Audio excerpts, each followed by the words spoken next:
anyone that spent time with Darlow is that there always seems to be a preponderance of women that surround him. And if one wanted to start at the beginning, we would have to begin with Adam himself. And if we start with Adam, we would naturally have to mention the rib. And the rib.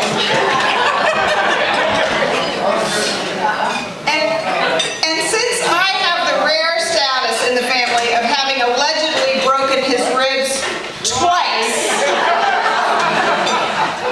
it's only right that I would lead off this tribute for Darlow about and from some of the women in his life. So like Adam's descendants, we are the female children sprung from both loin and rib. This remarkable constellation of women that have both influenced and been influenced, swayed and been swayed, taught and been taught, have grown like concentric circles around him. Obviously, we must start with Ma, who was and had her rock, followed quickly with Miss Minnie. There was Ollie and Alice that were sisters with a maternal flavor. Every boy must have his first girlfriend, and Ellen Burney nicely filled the job. With Lucy, he started his family from Paris to Potomac, Denny to Kate, and finally some boys in the mix, Johnny and Nikki. Mom brought 4 new daughters and also gave Julian the opportunity to get married twice, once. And now he has built a life with Betsy from Croatia to Cabo, replete with the summer palace and the winter palace. Many of us have sat at a table with Darlow and noticed that he is the only man amongst many women, friends, daughters, granddaughters, wives. He might be the first to admit that it is the women in his life that have shaped, challenged, infused his life with all that is important. So how have we, his daughters, shaped your Julian, our father, and what has he passed on to us? We would like to take a moment to say that we use the term daughter very loosely. Many have been brought under this rather large umbrella, and we hope you all know who you are. Do you all know who you are?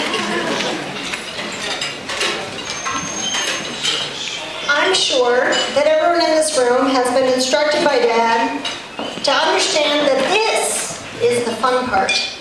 When one is up to one's knees or one's neck in water, holding a canoe with a bag of soggy sandwiches above one's head, swatting at man-eating mosquitoes. Or after miles of dusty logging roads or a detour on the New Jersey Turnpike, the getting lost is the fun part. And as many of you know, after 41 years, I have not learned to share Dad's relish for a certain kind of adventure.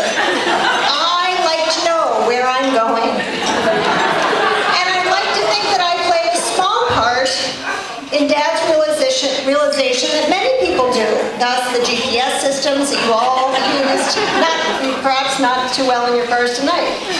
But his eternal optimism, his adventurous spirit, and his disregard for little things like do not enter and keep out signs have taught me that I really can do anything that I set my mind to. And this is a gift that he's given all of his daughters. I've also learned that getting there, or not getting there in some cases, is the journey, and that is the fun part. Without even realizing it, I have become, or maybe I always was, a risk taker. And I admire Dad's ability to leap, and I can't wait to see what the future holds.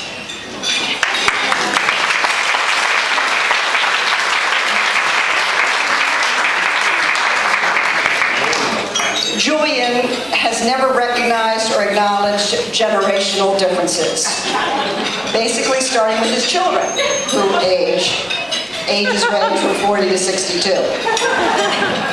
Julian, in the days when I was a teenager, would think nothing of entering a hot, smoke-filled room to kiss his teenage kids tonight